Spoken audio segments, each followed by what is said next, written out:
President William Ruto nĩarugũrĩtie mũbango wa kuonjorithia ũrĩa ũreĩta ZIDII trader na ũrĩa ũrakorwo ũkĩhe Akenya mweke wa kũgũra shares cia kambuni itiganĩte na njĩra ĩmwe kwa ĩmwe kuma mũtambo-inĩ wa Mpesa. Nĩ ũthundũri ũkũrehe ũthiũ mwerũ harĩ mĩbango ya kũigithia na kũgũra shares amu gũtikoragwo na mũthutũkanio wa arĩa marĩ na ũhoti mũnene kĩmũhuko na kũgũra shares na andũ makageria gwĩkũria.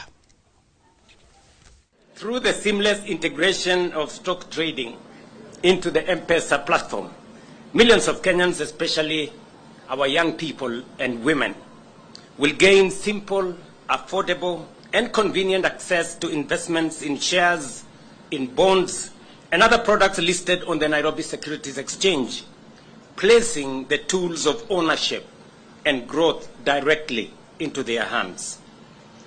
You know, standing here today, when I had a conversation in these capital markets in 2023, I did ask the Nairobi Securities Exchange and the capital markets fraternity, including our friend Safaricom, that it is important for us to democratize these capital markets and demystify the purchasing of shares. For a very long time, it looked a very complicated process. CDS account, brokers in between, and everything along the journey.